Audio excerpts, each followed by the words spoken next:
queríamos acercaros lo que estamos haciendo y en lo que empleamos vuestras ayudas, que nos las tomamos con una absoluta responsabilidad, sabiendo que eso no sale de una multinacional ni tal, sino que sale de vuestro bolsillo. Queramos que sepáis lo que lo valoramos y lo útil que nos es. Y lo útil que nos es esta interacción, no solo a veces el dinero, sino el conocimiento de, oye, pide dinero aquí cuando ya estás harto de pedirlo en 30 sitios diferentes. Entonces, pues nos encanta que hayáis venido y ya sin más, voy a ir otra vez la chuleta. Entonces, ayer hubo otro encuentro en el CENCAT, que sus instalaciones son bastante más bonitas que las nuestras, pero las nuestras son guays también, por cierto.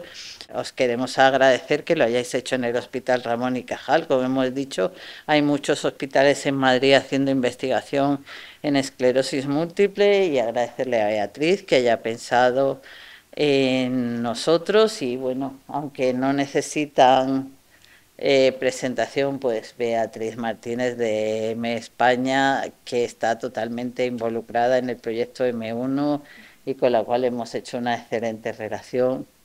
La doctora Lucía Costa Frosal, mi amiga, paño de lágrimas, etcétera, con las que discutimos si le tenemos que poner ocre o no a Cristina. Así todas las semanas, pero a veces nos llamamos a horas intempestivas a casa, y que ella trabaja personalmente muchísimo en ensayos clínicos. Ahora el inhibidor a ella ha jugado un papel en Tolebrutinib, que elige con mucho tino aquellos líos en los que tenemos que meternos, y que contribuye muchísimo a todos los otros trabajos de investigación más centrados en el laboratorio, y además es una neuróloga y una persona fantástica. O sea, el doctor Roberto Álvarez Lafuente, un gran investigador en esclerosis múltiple desde hace muchos años, trabaja en el Hospital Clínico. Él empezó con el doctor Rafael Arroyo y tiene una línea muy interesante en factores ambientales. Y luego está el doctor Juan Luis Chico, que es uno de nuestros neurólogos jóvenes, que a su labor asistencial, que por supuesto es un neurólogo joven y tiene que apencar todo lo que pueda y más, pero además de eso saca, no, es así, o sea, su jefe no le deja, no le deja estar mano sobre mano, está aquí de milagro, porque no sabemos ni cómo ha conseguido escaparse de la consulta. Él saca tiempo para montones de temas. Juanlu es un espíritu inquieto, pero sobre todo se está centrando en una app, una cosa súper sencilla que se instala en un teléfono móvil y que es capaz de predecir progresión. Ya hemos publicado 2 artículos sobre el tema, acaba de conseguir un proyecto europeo para trabajar en ello, acaba de conseguir la colaboración del grupo de la Charité en Berlín para validar allí sus hallazgos, y además ha conseguido la beca para el investigador joven el año pasado, y nos va a contar qué ha significado eso para él y qué está haciendo. Juanlu es inasequible al desaliento, como nos gustan a nosotros. La gente no se arredra cuando no consigue dinero por un lado, engaña a otro. Yo la verdad es que me admira mucho. Es difícil, porque lo tengo todo el día en el laboratorio, no es fácil, pero nos encanta que Juanlu esté en nuestro hospital. Y yo misma, que no me voy a presentar, que trabajo aquí en inmunología y que trato de hacer la investigación en esclerosis múltiple que podemos y que nos dejan, y cuando no nos dejan, pues intento que nos dejen. Y bueno, pues nos han pedido a Lucien y a mí que hablemos de los últimos avances en la investigación en esclerosis múltiple. Yo creo que tú puedes hablar de los nuevos fármacos y yo hablaré de los biomarcadores, ¿te parece, Lucía? Perfecto, porque hoy hemos recibido un correo, sabéis que nosotros vemos vuestros correos cada día, y hay un correo muy interesante que me decía, doctora, ¿cómo va el nuevo fármaco? ¿Ya está comercializado? Y le he dicho, depende de qué nuevo fármaco. Ahora mismo en ese hospital tenemos 25 ensayos clínicos abiertos reclutando pacientes con fármacos tan distintos como puede ser frexalimab, fenebrutinib, remibrutinib. O sea, realmente hay muchos nuevos fármacos estudiándose ahora mismo con dianas terapéuticas completamente diferentes, incluso ensayos clínicos donde ya empezamos a hacer asociación de fármacos, que ya veremos cómo van, y ensayos clínicos con células CAR-T. Realmente hay muchas cosas por venir, pero entiendo que la pregunta iba direccionada a tolebrutinib, porque ahora mismo está en boca de todo el mundo y todo el mundo quiere saber cómo va tolebrutinib en pacientes con esclerosis múltiple secundariamente progresiva sin actividad. Recordar que ese fármaco, han estudiado ese fármaco en 3 ensayos diferentes: pacientes con brotes, pacientes con formas secundariamente progresivas y pacientes con formas primariamente progresivas. De los primarios progresivos todavía no sabemos nada de tolebrutinib. Y en los pacientes con brote, pues parece que es igual que Aubagio. Donde parece que el fármaco nos trae mucha esperanza porque realmente es eficaz es en las formas secundariamente progresivas, que era el último hijo huérfano de la esclerosis múltiple, ya que para estos pacientes todavía no teníamos ningún tipo de tratamientos. Ahora bien, y la doctora Villar va a hablar de eso. 2 cosas antes de que acabe, que yo voy a ser muy breve. Agradecer a Beatriz, contar con el Ramón y Cajal. Ya sabéis que esa es mi segunda casa, que lo hago con pasión, y haber sido escogidos para que nos visitéis siempre es un honor. Agradecer a la presentación de la doctora Villar. Realmente somos el paño de lágrimas la una de la otra. No tenemos horario, o sea, nos llamamos a horas intempestivas, pero en España ha sido como mi madre y eso se lo voy a agradecer toda la vida.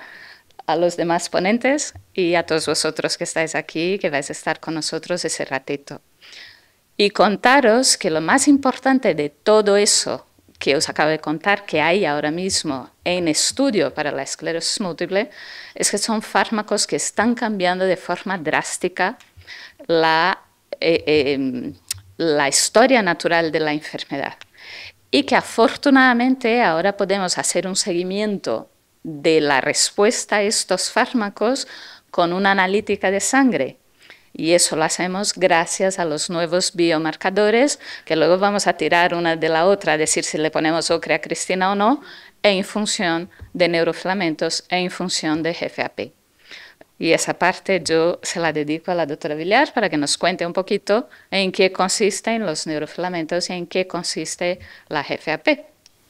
Pues yo creo que el avance del último año o de los últimos 2, 3 años son eso, biomarcadores en suero, que de momento tenemos 2, pero que vamos a tener más, que estamos viendo marcadores de reparación, que estamos viendo marcadores de empeoramiento asociado a la edad o no empeoramiento.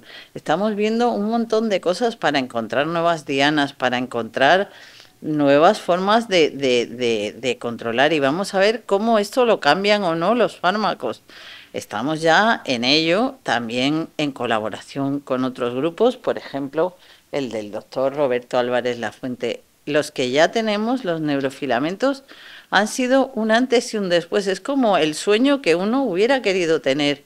O sea, como si a nosotros hace 15 años nos hubieran dicho el daño de los axones, podemos verlo con un simple análisis de sangre. Podemos ver si la cantidad que se ve en sangre nos predicen si la enfermedad está activa o está controlada.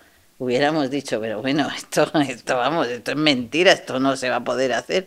Y ahora lo podemos hacer, y hemos podido, con la colaboración de otros investigadores españoles y extranjeros, publicar artículos con tantos como 700 pacientes seguidos más de 10 años, donde hemos visto que hacer estos biomarcadores al inicio de la enfermedad ayuda a elegir tratamientos, y aquellos en los que se eligió el tratamiento adecuado y que eran pacientes en riesgo, se consiguió frenar y ya lo hemos visto porque ya han pasado 10 años, ya han pasado tratamientos y lo hemos conseguido publicar en revistas como JAMA Neurology, que es una, o como Brain, que están entre las 5 mejores revistas que hay ¿no? en esclerosis múltiple, en neurología, y que hemos visto también, no solo eso, que hemos visto que la GFAP se asocia cuando los neurofilamentos están bajos, tampoco te tienes que confiar, tienes que ir a mirar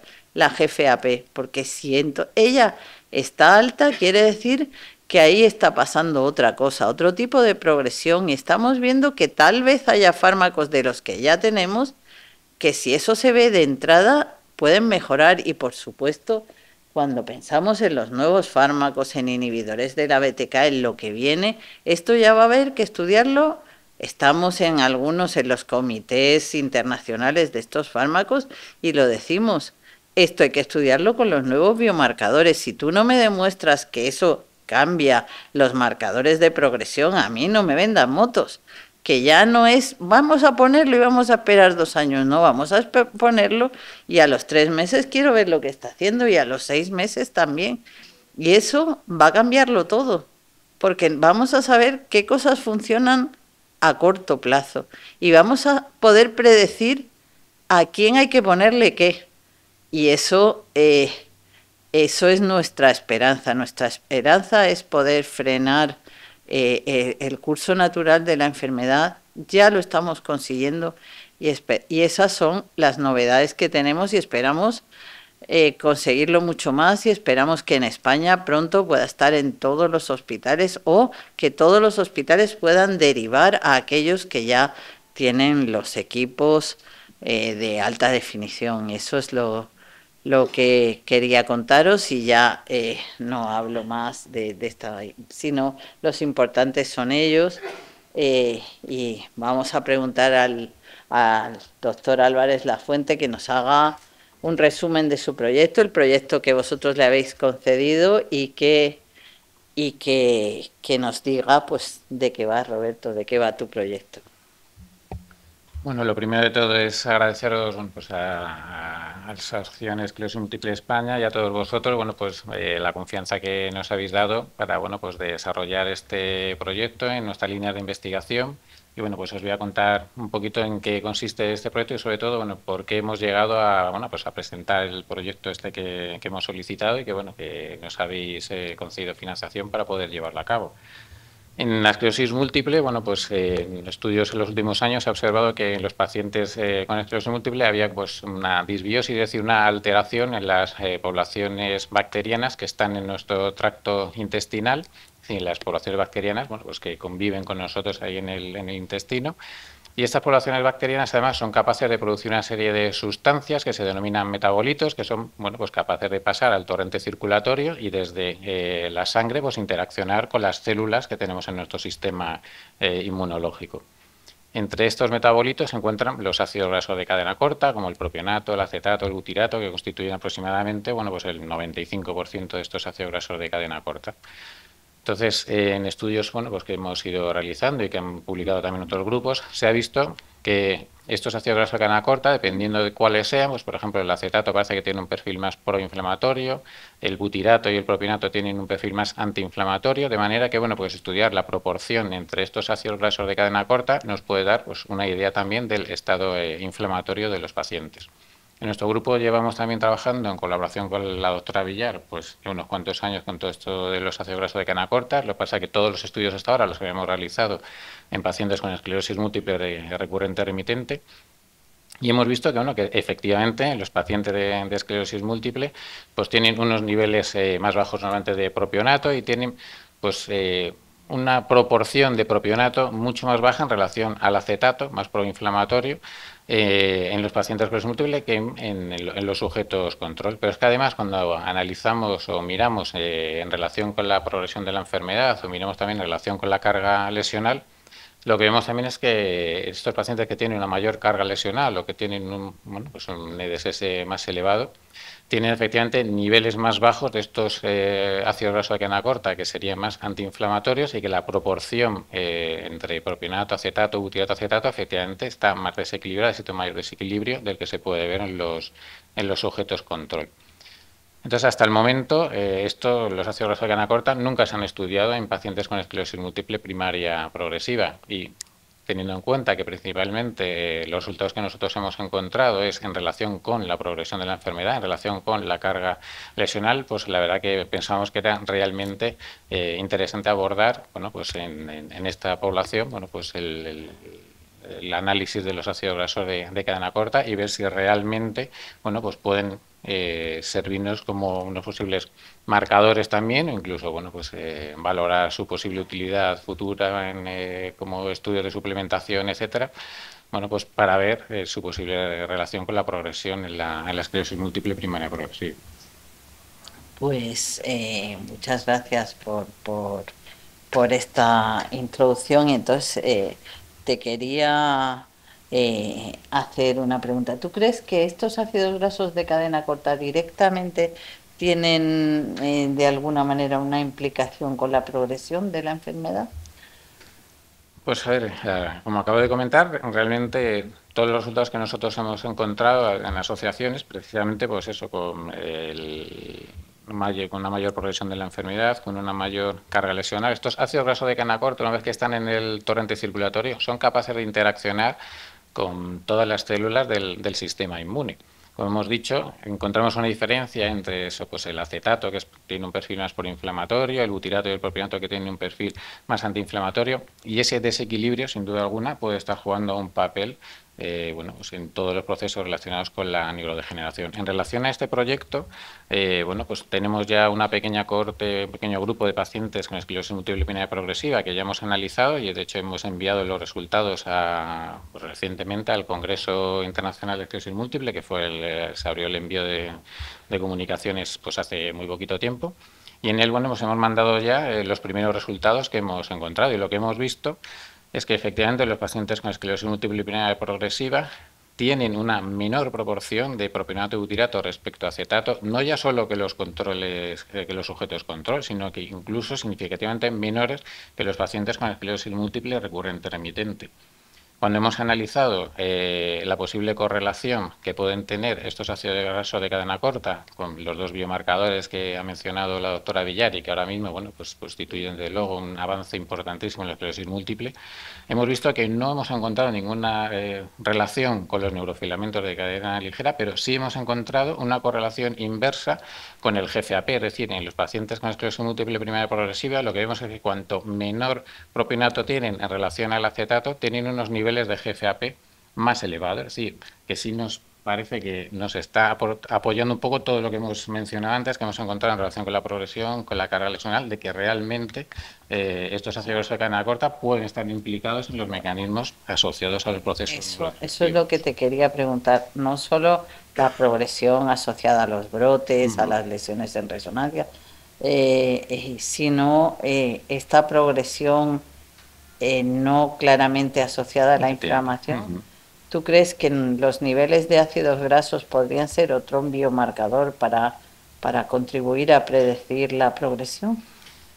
Yo creo que nos falta ahora mismo hacer algunos estudios más, digamos, sobre todo en pacientes de inicio, que bueno, esperemos que en este estudio, bueno, pues podamos también avanzar en ese conocimiento, porque realmente sería muy interesante pues conocer el valor pronóstico que puede tener la detección de estos ácidos grasos de cadena corta, bueno, pues para valorar efectivamente, bueno, pues si pueden ser un biomarcador pronóstico en estas fases tempranas de la enfermedad, porque bueno, eso nos podría abrir la puerta en un futuro a poder realizar también, bueno, pues estudios de suplementación, porque no, con butirato, con propionato, que nos permitan pues corregir esos niveles que hemos visto que están desequilibrados, que están alterados en los pacientes de esclerosis múltiple, corregirlos de forma que puedan ser similares a lo que encontramos con la población control, y bueno, y esperar que realmente eso pueda tener un efecto en la evolución de la enfermedad, en la evolución sobre todo de la progresión de la enfermedad. Eso sería realmente interesante si se pudiera demostrar, suplementar con ácidos grasos y llegar al nivel de los sanos. Bueno, esperamos tus resultados con el máximo interés. Yo también, muchas gracias. No, realmente, si hay algo que pueda suplementar a los tratamientos, Cristina tiene una pregunta.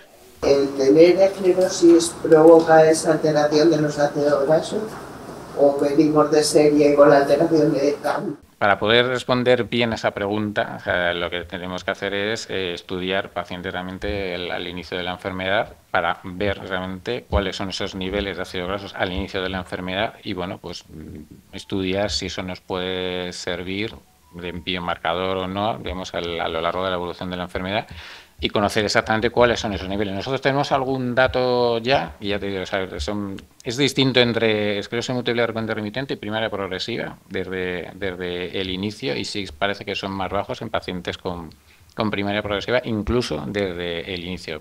Pero para que realmente esto podamos afirmarlo que es así, necesitamos ampliar esa N, que es lo que estamos haciendo ahora, y llevar el estudio adelante. Yo puedo daros una pista. No venís así de serie. Publicamos un artículo que lo hicimos en modelo animal, porque claro, no íbamos a hacerle ninguna cosa.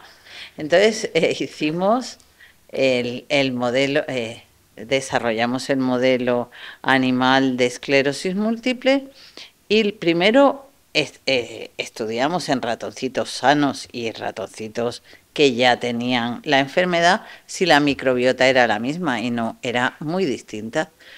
Entonces, queriendo saber si era primero el huevo o la gallina, a uno al que un grupo de ratoncitos a los que les íbamos a inducir la enfermedad, les quitamos la microbiota que tenían al inicio. Le dimos antibióticos y les dejamos la microbiota, que es la que produce esto. Los ratoncitos empeoraron mucho más de lo que se esperaba, porque la microbiota que tenían era buena, todavía la inflamación no había cambiado la microbiota. Entonces empeoraron mucho más y murieron en una proporción más de lo que se esperaba. Entonces, entendimos que le estábamos quitando microbiota buena que les estaba ayudando.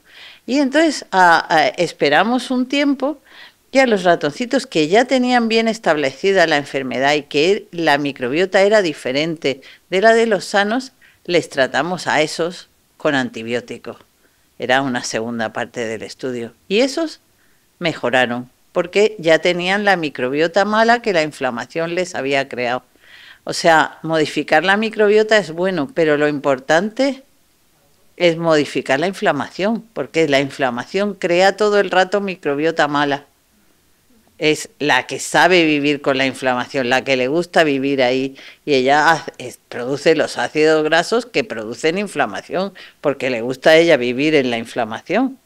Y entonces, obvio que va a ser súper importante todo lo que está haciendo el doctor Álvarez Lafuente, porque sí podemos suplementar y ayudar, pero la inflamación tenemos que tener claro que ahí que no venís con esto de casa. De todas formas, antes de que empecéis a tomar antibióticos por un tubo, no. recordar que la microbiota humana es muchísimo más compleja, muchísimo más difícil de detectar qué produce qué, con lo cual, de momento, la microbiota es investigación. Eso fue una cosa en ratones, 15 días, por favor, no toméis ninguna idea. No sabemos que si lo que tenéis es bueno o es malo, más vale que lo que tenga para mí. Ya cuando tengamos resultados de investigación importantes, ya, o sea, nosotros nunca queremos adelantarnos, por eso lo hicimos en ratones. No adelantarnos a nada. Y ahora el doctor Juan Luis Chico, pues de nuevo, si nos puedes resumir. Una cosa importante es que tú hablas de detectar el PIRA, pero el PIRA, mucha gente no sabe qué es el PIRA. O sea, resúmenos tu proyecto y ya de paso dinos qué es el PIRA. Por favor, Juan. Pero en la mitad de tiempo. Claro. Bueno, pues lo primero de todo, de nuevo, muchas gracias por la introducción, Mai. También muchas gracias a vosotros, todos los que estáis aquí en nuestra casa, en Ramón y Cajal, que pues quieras que no, pues esto se siente ya como un poco una familia, ¿no? Que estamos aquí, dice, a las horas de las noches cenando, comentando los casos y demás, pues eso es lo que hacen las familias, ¿no? Pues por resumir un poco, creo que voy a empezar, de hecho, hablando del PIRA. Y es, bueno, pues ya habéis visto que nuestra preocupación, el principal foco que a todos nos inquieta, clínicos, neurólogos, pacientes, es la progresión, que al final es un poco el principal mecanismo que produce discapacidad actualmente en la esclerosis múltiple en la época de los inmunosupresores. Y es un poco nuestro objetivo con cualquier acción que estamos haciendo ahora mismo en investigación. Lo que pasa es que medir la progresión siempre ha sido un reto, ha sido una cosa muy compleja que nos cuesta hacer en la clínica. Lo que llamamos PIRA, como tal, no deja de ser un poco una herramienta para medirlo, ¿vale? Esto realmente es un término que se acuña relativamente recientemente porque vemos que en ensayos clínicos pacientes sin brotes estaban empeorando la discapacidad. Y dijeron, pues es gente que está haciendo progresión independiente de brotes. Las siglas en inglés son PIRA. Entonces ahí viene un poco el por qué le hemos puesto este nombre a este término. Pero ni siquiera hay una definición exacta decidida entre neurólogos para determinar a qué vamos a llamar PIRA, sino que de hecho ha salido hace recientemente un artículo para intentar armonizar todas las definiciones, pero cada autor usa la definición que se le ocurre. Pues yo voy a mirarlo por EDSS, la escala típica que aparece en todos los informes de la consulta de esclerosis múltiple. Yo voy a hacer más pruebas, lo de los palitos que os hemos hecho hacer alguna vez en la consulta, cosas de esas que nos ayudan a monitorizarla. Y se han decidido unos criterios, unos puntos de corte. Pues si cumple esto, tiene PIRA. Si no lo cumple, no. Es así, ¿vale? Actualmente. Es una definición que, por lo tanto, es un poco arbitraria, tiene sus problemas. Además, es una definición que yo la tengo que ver, lo que yo veo en una consulta en un momento como neurólogo, tengo que esperar 6 meses o 3 meses para confirmarlo, que no me pilló a mí un día de torpe a nivel de exploración y exploré más o exploré menos o que no me he equivocado. Pues entonces, a día de hoy, siempre hay que hacer una confirmación, con lo cual, cuando yo quiero diagnosticar el PIRA, la progresión, lo que sea, estoy diagnosticando a 6 meses vista. Un poco tarde, si siempre hemos dicho que las cosas de esclerosis múltiple, cuanto antes los pillemos y cuanto antes pongamos una solución, mejor. Entonces aquí es donde entra lo que queremos desarrollar.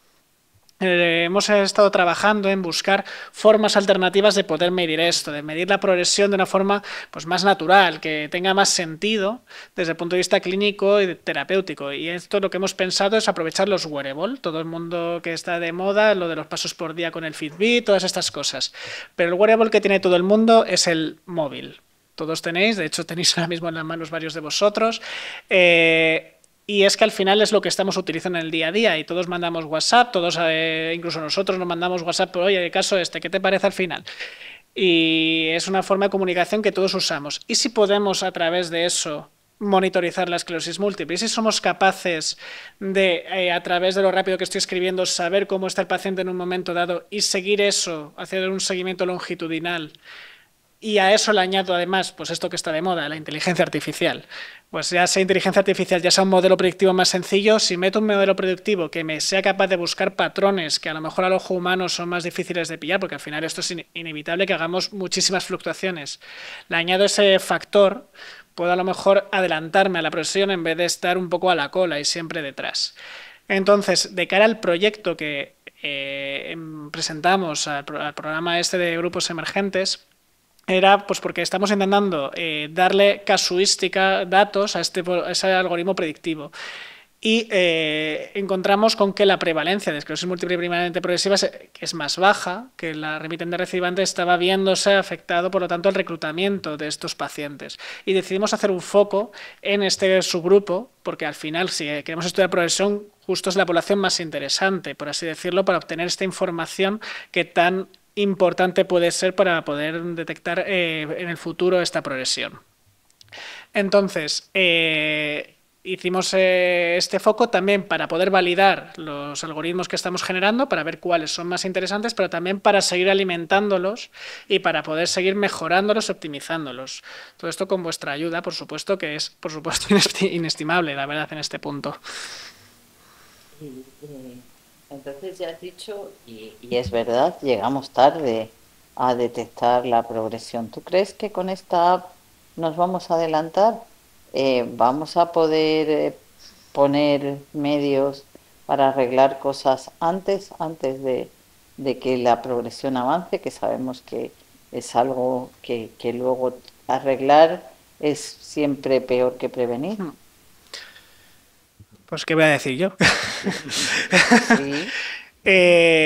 Yo sí que creo que esto nos va a ayudar bastante a adelantarnos. Concretamente ya tenemos un poco una primera prueba de concepto, una prueba piloto que sí que hemos visto que monitorizando durante un mes con esta aplicación vemos unos patrones de riesgo. Vemos gente que tiene un mayor riesgo de al siguiente año presentar un evento PIRA, de estos que os comentaba antes. Un evento de progresión de la discapacidad que no va a ser dependiente de los brotes. Y esto es algo que ya hemos publicado y que podemos ver que aquellos pacientes que tienen una escritura a lo mejor un poco más lenta en un determinado contexto podrían tener un mayor riesgo. Esto también con cautela. Esto me está diciendo un riesgo mayor, no me está diciendo el paciente Pepe Pérez va a hacer una progresión a un año. Ese es el siguiente reto, el tener un modelo que me sea capaz de individualizar el dato, que no sea simplemente tiene un riesgo mayor, sino que me diga, este paciente, porque te está presentando este patrón evolutivo, cuidado que se te va a escapar si no haces nada. Entonces, con esto, lo que podremos hacer como neurólogos es adaptar el tratamiento, optimizarlo, si está tomando algo que no sea eficaz, intentar cambiarlo a otra cosa, pues el futuro toleurotinib a lo mejor, o alguno de los nuevos, o plantear un ensayo clínico en caso de que haya alguno abierto, es decir, diferentes posibilidades que como neurólogo voy a poder jugar ahora que ya sé que el paciente se me está escapando y no tengo que estar esperando a un año vista para poder detectar esta progresión. ¿Qué limitaciones te estás encontrando en el desarrollo de la app? Pues como cualquier cosa que tenga que implique un desarrollo, pues podría decir todas las del mundo y podría aburriros un rato. Quizá una de las más importantes es que este fenotipo, la esclerosis múltiple primaria progresiva, es menos prevalente y eso lo estamos notando. De hecho, cuando empezamos este proyecto incluimos más hospitales, no solo el Ramón y Cajal, incluimos también el equipo de la Fundación Jiménez Díaz, el equipo del Puerta de Hierro, que pues por contactos y demás pudimos empezar esta alianza. Pero sí que hemos visto que no estamos consiguiendo encontrar un reclutamiento tan rápido como que nos habría gustado. Entonces, esto también viene derivado de que tenemos un pequeño problema con la aplicación con Apple. Y es que subir cosas a Apple, no sé si algunos sois desarrolladores de software, si lo sois, lo conocéis. Entonces ahí perdemos un grupo de población importante hasta que nos lo desbloqueen. Pero estamos en ello. Espero que este año sea el año que se desbloquean Apple. No nos dejan investigar. Usar la aplicación los de Apple en sus teléfonos. Pues entonces estamos encontrando esta dificultad, pero sí que vamos poco a poco, estamos haciendo este reclutamiento. Pero también, de hecho, se va a incorporar un cuarto hospital a este equipo, que también va a participar y va a intentar buscar también, ayudarnos a buscar más pacientes, sobre todo para poder seguir mejorando este algoritmo predictivo y poder ir viendo cumplir nuestros objetivos con los cuales nos presentamos. Lo demás, pues sí que hemos encontrado algún fallo técnico que hemos solventado ya, con lo cual eso también las cosas que hemos ido encontrando las hemos ido pudiendo solucionar y también gracias precisamente porque era de los objetivos del trabajo, también en encontrar puntos de mejora en la tecnología que hemos conseguido ir desarrollando gracias también a toda la contribución. Entonces, de momento, bueno, y el siguiente reto es que esto va a implicar un poco de espera, porque todo esto de progresión va lento. Entonces, para poder obtener los resultados, tengo que dejar pasar tiempo sí o sí para poder enfrentarme a lo que pasa en la realidad con lo que yo estoy prediciendo. Yo lo admiro muchísimo porque, claro, dirigir una tesis de smartphones y tal, me está costando, pero bueno. Y admiro muchísimo todas esas señales, pues claro, tú eres ingeniero informático, dirás qué chorrada, pero yo, la verdad, pero realmente los datos están ahí, los datos predicen cosas. ¿Cómo te ha sido fácil el traducir los datos que manda el smartphone a cosas que yo puedo entender?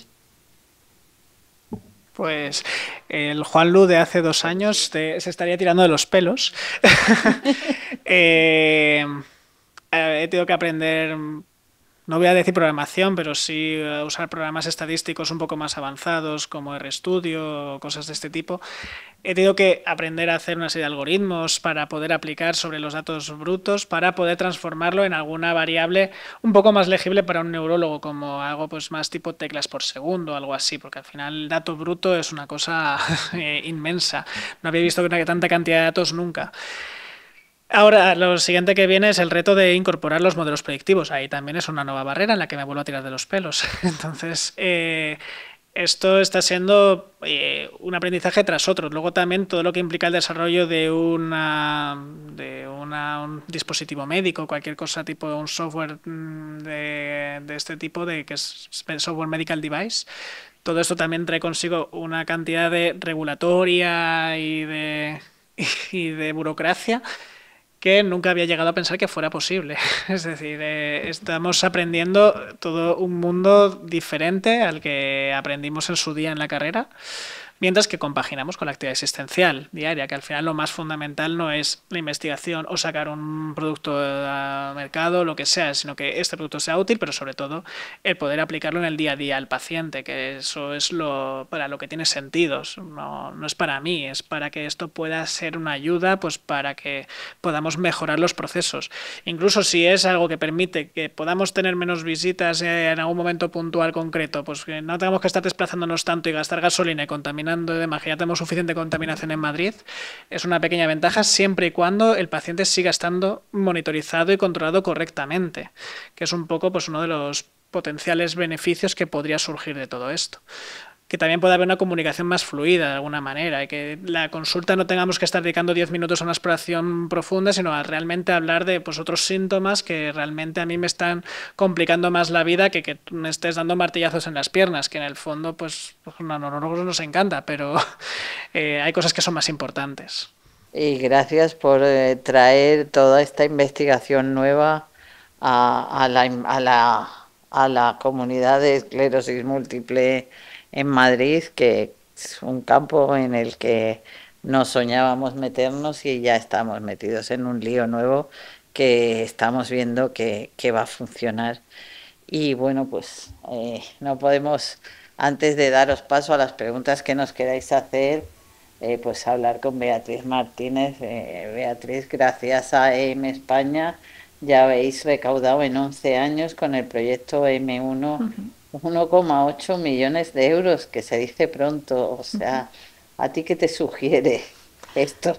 Bueno, pues a ver, yo creo que es el esfuerzo, ¿no?, de todas las personas que colaboráis con todos nosotros, donantes, actividades solidarias, ¿vale? Agradeceros de verdad el que hayáis venido, el que podáis contribuir, y al final son pequeñas donaciones, ¿no?, de cada uno en la medida de lo que pueda, el que ha hecho posible que todo este dinero pues se invierta al final en investigación, ¿no? Entonces, para nosotros empezamos hace 11 años con la propuesta de €1, ¿vale? Que eso empezaba el proyecto M1, por eso se llama M1, pero bueno, pues ha ido, la verdad que ni nosotros a veces nos lo creemos, ¿no? Y bueno, yo creo que es gracias a la generosidad, a la filantropía, que creo que se ha visto, ¿no?, en gente de todas las edades, gente joven lo hemos visto, por ejemplo, ahora mismo con la Dana, ¿no? También gente muy joven que empieza a empujar y sobre todo gente... bueno, y personas, ¿no?, al final familiares, personas que padecen la propia enfermedad, y bueno, yo creo que al final, porque la investigación es progreso, ¿no? Y al final, bueno, yo simplemente quería desde Esclerosis Múltiple España agradeceros, ¿no?, todo el trabajo, porque sois la esperanza de muchísimas personas, ¿no?, de más de 55.000 personas con esclerosis múltiple y con sus familias. Y bueno, pues seguiremos apostando, ¿no?, por el proyecto gracias a esta ayuda, que sin eso no se podría celebrar ni el encuentro M1 ni la convocatoria de ayudas. Y animaros a que ahora, cuando saquemos la convocatoria de ayudas, pues que llegue a todos los lugares, a todos los investigadores y a todos los centros de España también, porque al final es una convocatoria muy competitiva. Hay diferentes categorías: excelencia, ordinaria y para proyectos emergentes. Y a ver, la investigación es la manera, ¿no?, de poder avanzar. Es verdad que en los últimos 10 años ha habido un avance impresionante, y ayer hemos estado, por ejemplo, en Barcelona también con muchas personas, y a mí sí que me gustaría también resaltar, ¿no?, la generosidad de esas personas que aunque saben ya que a lo mejor para ellos tendría que ocurrir un milagro, ¿no? Como decía ayer una persona, ¿no? Bueno, pues al final esa generosidad de, bueno, aunque no llegue para mí, llegará para generaciones futuras, ¿no? Y creo que eso es súper bonito de vivirlo. Nosotros aprendemos de verdad muchísimo cuando hablamos con cada uno de vosotros. Y la verdad que, bueno, a mí por lo menos lo que más me inspira, ¿no?, de todo esto en mi trabajo diario es el ver esa generosidad y el ver la fuerza que tenéis de convivir con una enfermedad, que es una enfermedad grave, pero que, bueno, que afortunadamente gracias a la investigación pues ha mejorado mucho la calidad de vida, y el que seáis capaces de poder tirar, creo que eso, no sé, yo pongo un ejemplo, por ejemplo, con Cristina cuando hablo con ella, bueno, con cualquiera de vosotros, ¿no?, el día con Belén, Asier, yo creo que, ¿no?, que cada uno tenéis un nombre detrás, una vida detrás, y en lo que os podamos ayudar de verdad la esclerosis múltiple, pues con este proyecto de investigación, pues nada, que contactéis con nosotros, que estamos para ayudaros, ¿no? Queda mucho camino por recorrer todavía, porque la investigación es verdad que tarda, pero bueno, yo creo que el futuro es muy alentador, la verdad. Muchas iniciativas de crowdfunding donde distintas enfermedades intentan conseguir dinero para la investigación. Son enfermedades graves, importantes, y les cuesta la vida conseguir un poquito de dinero. O sea, ¿cómo lo hacéis vosotros? ¿Qué tenéis los pacientes de esclerosis múltiple, que tenéis esas narices de conseguir todo ese dinero y de verdad de confiar en que la investigación os va a ayudar? ¿Cómo lo hacéis desde España o, bueno, en general, eh? Bueno, pues te diría que al final es, yo creo que es cuando un proyecto al final es transparente, ¿vale? Al final creo que la transparencia es muy importante. Están todo auditado, ¿vale? Todo el dinero que se invierte, prácticamente todo el dinero que se invierte, se revierte en ayudas a la investigación, y al final es un tema también de comunicación, de sensibilización, de sensibilizar a las personas, y luego lo que hablábamos anteriormente de esa generosidad, ¿no?, de que hay personas que pues hacen un reto solidario y donan pues muchísimo dinero, ¿no?, a través de un reto solidario y de pequeñas campañas de crowdfunding o de captación de fondos. Y luego, pues no sé, cada vez que, por ejemplo, vosotros sacamos un material nuevo, ahora, por ejemplo, hemos hecho una guía también de maternidad, que lo hemos coordinado también y esclerosis múltiple con Lucien, pues mucha gente nos va dejando mensajes, ¿no? Y esos mensajes los vamos siguiendo y vamos dándoles respuestas, estamos con ellos, ¿no? Y yo creo que al final esa cercanía es lo que hace que las campañas de sensibilización y captación de fondos pues vayan funcionando. Y al final es a base de pequeños granitos de arena, ¿no?, de 10 euros a lo mejor, o hay personas que dan 5 euros, 1 euro, pues claro, al final va sumando mucho dinero, ¿no? Pero al final es gracias a la generosidad de todos los donantes. ¿Vais a seguir? Pues sí, la idea es seguir y hacer más grande el proyecto. Eso es lo que nos encantará, seguir apoyando, porque es verdad que son tiempos difíciles, complicados para todos nosotros, y es verdad que en España se debería apostar muchísimo más por la investigación de lo que se hace en las instituciones públicas y también en el apoyo al día a día, ¿no?, de las personas con esclerosis múltiple y de sus familias, pero la idea es seguir también, bueno, pues avanzando, y ¿por qué no sacar a lo mejor otro proyecto que sea un M2? No lo sabemos, estamos ahí dándole vueltas, pero lo haremos. Pues muchas gracias, y contad con nosotros como en lo que queráis y en lo que necesitéis, y bueno, pues abrimos un turno de preguntas para vosotros que llegáis ahí escuchándonos tanto rato. Si tenéis alguna pregunta, alguna curiosidad, algo que nos queráis decir. Y bueno, me gustaría a Mai preguntarle por todo el tema de lo que has comentado de los ratoncitos, de la microbiota y todo eso. A mí me interesa mucho todo ese tema porque, bueno, yo desde los 4 años he tenido muchos problemas de alimentación, y yo siempre he pensado que ha sido un factor determinante para que yo tenga esclerosis múltiple. No digo que ha sido el único, pero yo creo que ha influido bastante. De hecho, ahora me cuido muchísimo más y tengo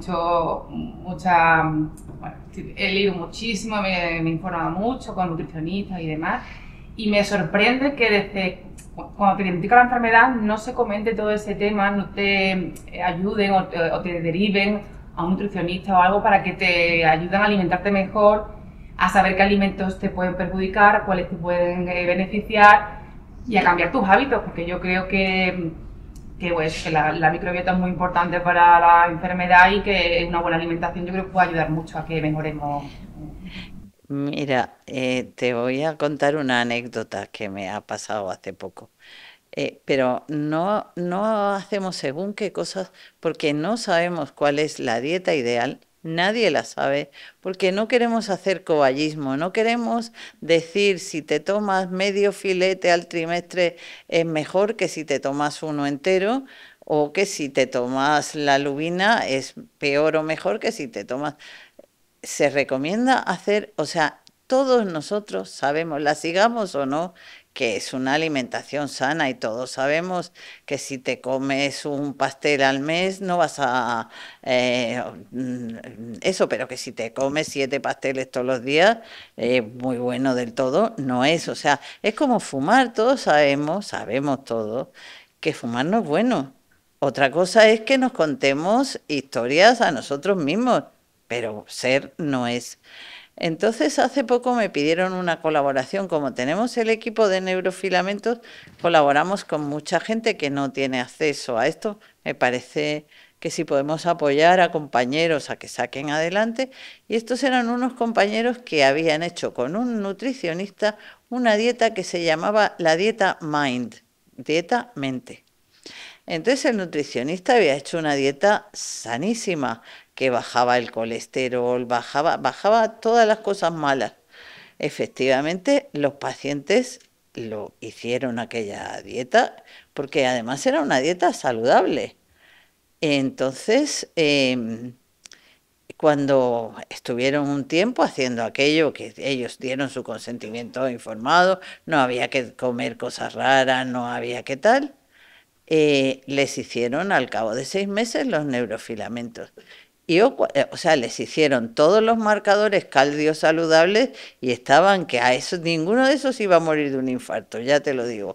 Pero cuando le miramos los neurofilamentos, en vez de bajar, habían subido. Entonces, ¿qué? ¿Qué os vamos a decir? No, lo que no os vamos a decir son cosas que no están comprobadas científicamente. Os diremos cosas que ya sabéis, que hay que hacer una alimentación lo más sana y equilibrada posible. Ahora, lo que ha hecho el nutricionista resulta que maravilloso si hubieran tenido problemas cardíacos esas criaturas, pero como tenían esclerosis múltiple, parece ser que mejorar, no han mejorado mucho con esto. Entonces, eso es importante también para saber que no siempre la dieta X va a ser maravillosa y que lo que recomienda Lucien es aquello que se ha demostrado y aquello que es sensato.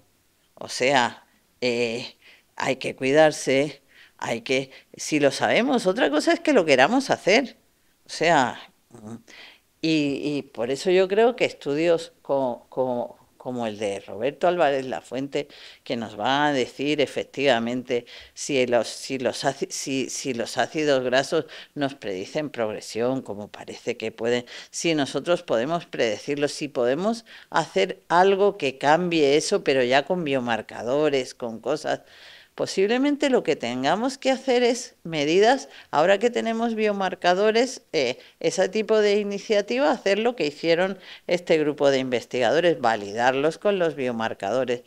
Pero no es tan fácil como decir vete con ese señor que te va a dar la panacea, porque todavía no conocemos cuál es la panacea. Entonces, al menos no vamos a amargar la vida con cosas más allá de lo sensato y de lo prudente. Y lo que sí hacemos es tratar de colaborar con grupos que están trabajando en esa línea. Ojalá la dieta cardiosaludable hubiera sido también cerebro saludable. No tiramos, o sea, creemos que es muy importante lo que tú dices, pero cuando esté bien demostrado, sin marear a nadie, más allá de la dieta mediterránea que dice Lucien, que ahí estamos todos de acuerdo y que además no es una cosa. No te hablan de lo importante que es llevar una buena alimentación. Yo no digo que te digan esto, lo otro, no, pero es que ni te hablan de hacer ejercicio, ni a mí por lo menos y a mucha de la gente con la que he hablado tampoco. que no te recomiendan, pues eso, no te dicen, ni siquiera me preguntaron en qué trabajaba para saber si mi trabajo afectaba o no a la enfermedad. Entonces, yo sí he echado en falta eso de decir, bueno, pues que sepas que es conveniente de que tengas un ejercicio, de que te lleves una dieta equilibrada, saludable y todo eso. Que al final, yo de todo esto me he enterado muchos años después de haberme diagnosticado la enfermedad y siento, porque es verdad que yo me noto mejor, sobre todo física, menos cansada que antiguamente, cuando no tenía esa alimentación, pues sí he notado de alguna manera un beneficio y me hubiera gustado pues que me lo hubieran comentado Ahora, pues en su momento, ¿no? ahora ya lo comentamos desde el principio y estamos de acuerdo, pero nosotros también estamos aprendiendo. O sea, esto hace 10 años era algo de lo que ni se hablaba ni se tenía conocimiento. Ahora ya sí. Y Se desaconsejaba el ejercicio físico hace 15 años, se desaconsejaba. Eso es algo que sabemos en la última década posiblemente y que somos súper insistentes. Cristina puede ser testimonio de lo pesados que somos en ejercicio físico, en dieta, en todo lo que ya tenemos conocimiento que funcione. El tabaco no lo he tocado porque sabía que me ibas a yo picar. sí. El alcohol, o una cosa tan básica y que se está perdiendo de forma tan alarmante como puede ser dormir las horas de sueño necesarias. Buenos días, muchas gracias a Esclerosis Múltiple España por el proyecto M1 que tanto nos ayuda a los pacientes. Muchas gracias a todos los ponentes porque han sido bastante didácticos. Y mi pregunta tiene relación con una cosa que me pasó, me llevan en la competencia en el Gregorio Marañón y me sorprendió que el 7 de abril me pidieron incluirme en un registro de personas con esclerosis múltiple que lo ha organizado la SEN y me gustaría saber, mi pregunta es si desde el Ramón y Cajal también se está contribuyendo a esa formación de ese registro. Gracias. Sí, estamos ya en proceso de acabar las firmas. Vamos a participar en el registro, como casi todos los hospitales de España. En Madrid hay una situación un poco conflictiva porque como hay libre elección de especialista, hay mucho movimiento de pacientes entre hospitales. Y claro, Marisa no puede meter el mismo paciente que yo, porque estamos duplicando paciente. Cuando me venga a mí no puedo meter a ese paciente. Pero sí que estamos todos y yo creo que esa era una asignatura pendiente en España. Italia tiene un gran registro, Suecia, Dinamarca, etcétera. Y nosotros hasta ahora pues no habíamos conseguido ese registro. Yo creo que va a ser fundamental para conocer un poco más sobre la enfermedad, en concreto en nuestro entorno. Con los neurofilamentos, ¿se sabe realmente por qué mis trozos de axón están en mi sangre? Quiero decir, ¿y si estoy desarrollando un Parkinson? Una cosa es el diagnóstico y otra cosa es el pronóstico, el control de la actividad de la enfermedad. Los neurofilamentos, aunque pueden ayudar en el diagnóstico en un paciente que cumpla toda una serie de requisitos, por ejemplo, no se han incluido en los próximos criterios diagnósticos. Pueden estar aumentadas en distintas enfermedades neurodegenerativas, pero si tú tienes una esclerosis múltiple, ¿por qué van a estar aumentados? ¿Por algo que no tienes o por algo que tienes? Mira, yo he hecho neurofilamentos ya va para 4.000 pacientes de esclerosis múltiple. Y son menos de 10 los casos donde los neurofilamentos, o sea, los otros 3.990 estaban elevados por la esclerosis múltiple o tenían esclerosis múltiple y ya estaban normales, que por cierto, cada vez vemos más en pacientes que gracias a monitorizarlos y gracias a haber podido cambiar actitudes terapéuticas que los tienen normales. O sea, esclerosis múltiple tienen, pero daño axonal no. De hecho, he visto algunos que los tienen mejores que algunos sanos. Esto hay gente, tenemos algunos donantes sanos que se pican porque los tienen más altos de los que a ellos les gustaría. Tenemos a uno que hace un deporte de estos de riesgo, que se da unos mamporrazos. Digo, pero criatura, ¿cómo quieres tenerlo? Si es que vamos, tú a los 40 vas a llegar de pena. Entonces esto está cambiando. En general, en la gran mayoría de los pacientes, los neurofilamentos lo que nos hablan es de la actividad de la esclerosis múltiple. ¿Puede haber alguna excepción? ¿Alguien que tenga otra enfermedad neurodegenerativa? Sí, claro, puede, pero es raro. Vamos, Por eso cuando tenemos una subida inexplicable de neurofilamentos, primero, ¿has bebido alcohol? Por favor, antes del día justo de la analítica no bebáis, porque luego nos confunde un montón. Y luego siempre preguntamos a ver si hay alguna otra enfermedad neurológica que puede explicar esa subida. Pero lo que dice Mai, el 99% de los casos es por la esclerosis múltiple. Es decir, que al final el médico sigue siendo necesario, que no lo podemos sustituir todavía por el neurofilamento, por desgracia. Hace falta todavía ese discernimiento a veces para ver si lo que estoy viendo va en relación con lo que yo pienso que está pasando. Pero sin duda viene a revolucionarlo. Lo que más demora hasta cuando llega la esclerosis es lo de la relación con el Epstein-Barr. No sé si estáis hartos de que os pregunte todo el mundo, pero no sé si parece serio, lo tenéis en cuenta. ¿Hay grupos de investigación? Te puedo decir, mira, como colaboramos con tanta gente, pues colaboramos con...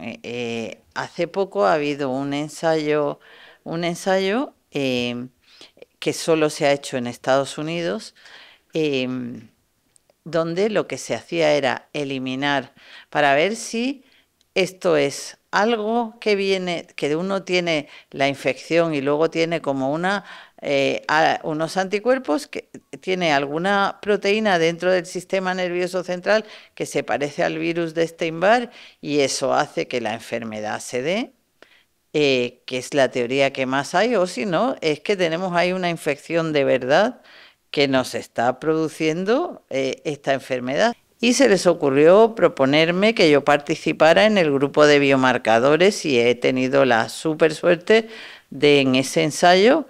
El fase 2 tenía buena pinta, el fase 3 ha sido un fracaso absoluto. Esto no es tan fácil como esto es una infección y es que no me la quieren curar. Se quedaron sin un linfocito B infectado por Epstein-Barr, pero la esclerosis múltiple no mejoró. He tenido la suerte de participar en ese ensayo que no se ha hecho en España y de tener esos datos y os lo puedo contar.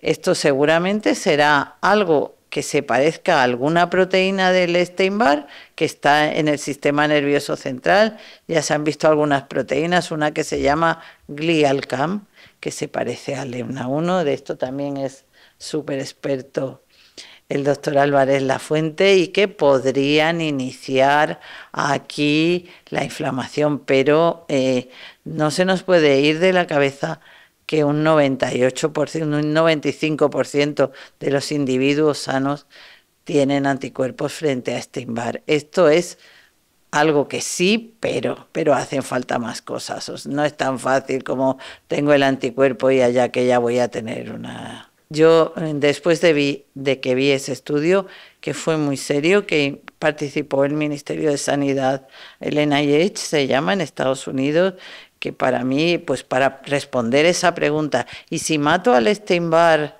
se acabó la historia, porque eso a nosotros nos interesa mucho. ¿Qué más quisiéramos? Como cuando en su día se pudo curar la úlcera con antibióticos. ¿Qué más quisiéramos nosotros que eso pasara? Y por eso cada lío que pueda resultar en eso, nosotros nos metemos, cada lío que sea serio, claro, nos vamos a meter con las cosas raras que uno... Pero una cosa como esa, que era un ensayo doble ciego y tal, estuvimos y fue una pena ver que no cambiaban nada los biomarcadores. No, yo no digo que sin Epstein-Barr, yo digo que con Epstein-Barr mucha gente no tiene esclerosis múltiple. Entonces, que el Epstein-Barr puede ser, o sea, una cosa que está en el 99% de los pacientes y en el 95-96% de los sanos, quiere decir que hay algo que es mucho más importante que el Epstein-Barr y mucho más definitorio que nosotros no sabemos. O sea, una cosa que va del 96 al 99, hombre, hay un poco más de riesgo, pero vamos, tampoco decir que me muero del susto si soy Epstein-Barr positiva. Si es que aquí nosotros seguro que todos somos Epstein-Barr positivos. Entonces, ¿yo por qué no tengo esclerosis múltiple? Lo importante no es el Epstein-Barr, es la otra cosa que no sabemos. Fíjate que depende incluso del momento de la vida en que te infectas. O sea, no sirve solo que te infectes, porque la mayoría de nosotros se ha infectado entre los 2-3 añitos. El problema es cuando te infectas en la adolescencia. ¿Y cuántos se infectan en la adolescencia? Es lo que dice Mike. Es un virus tan sumamente frecuente que a nosotros nos cuesta mucho trabajo creer que es la causa principal de la esclerosis múltiple. Creo que eso es importante. En principio es algo que está ahí, que lo tenemos ahí, pero que eso sea definitorio, realmente no lo puedo creer cuando hay tantísima gente sana como una pera que tenga el Epstein-Barr. ¿En qué se diferencia el sano con Epstein-Barr del paciente? ¿En cuánto se infectó? En el título, en vaya usted a saber qué. Ahí es donde tenemos que ir a tratar de avanzar un poquito más, creo. Y yo concretamente tengo en mente ahora mismo algún paciente, esclerosis múltiple sin duda, además agresiva, y que la serología, al menos lo que he podido mirar, era negativa. La serología de Epstein-Barr, que probablemente es una serología que luego probablemente todo sea mucho más complejo, que no lo podemos reducir a solo eso, pero que clásicamente siempre se ha dicho, pero que el 100% en la medicina yo todavía no lo conozco. ¿De todas formas, qué serología? ¿Solo EPNA1 o...? Creo que sí.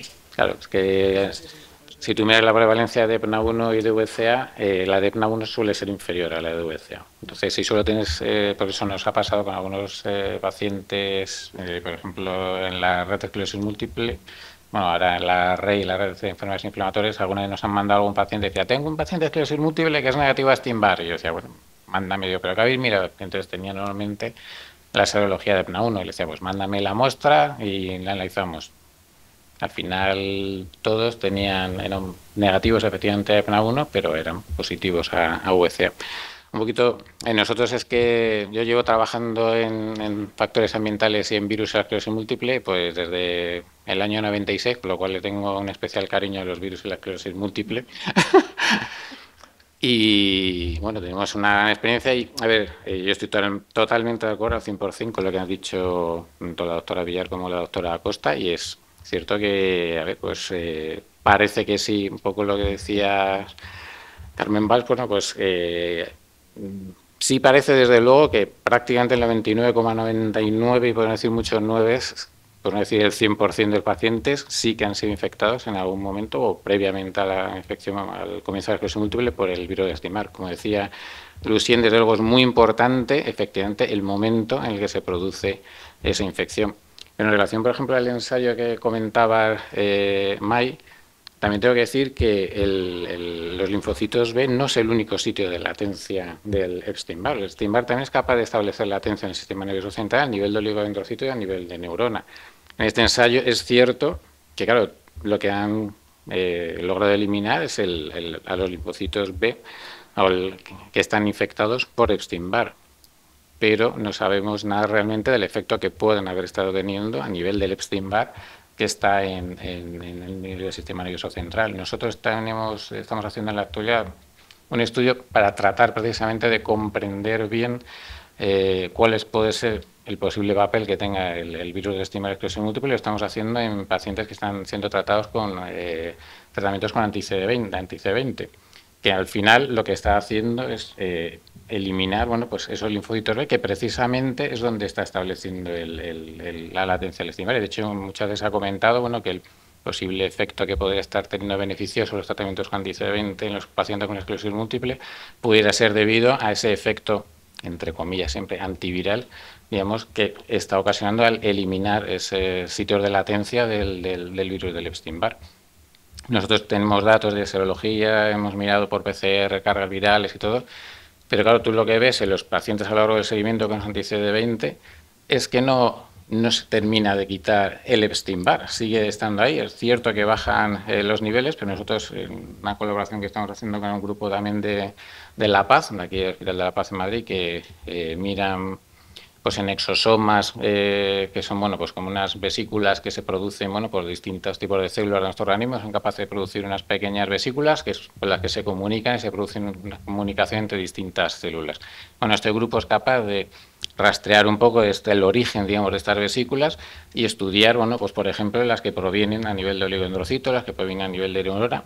Y ahí tenemos proteínas del virus del Epstein-Barr, es decir, que aunque están siendo tratados con estos tratamientos que efectivamente provocan esa depleción de esos linfocitos B y estás eliminando probablemente ese virus del Epstein-Barr que está en esos linfocitos B, pero el virus del Epstein-Barr probablemente sigue estando en otras localidades. Como se ve, seguimos en el tema y como en otros muchos y en el futuro pues iremos deslindando.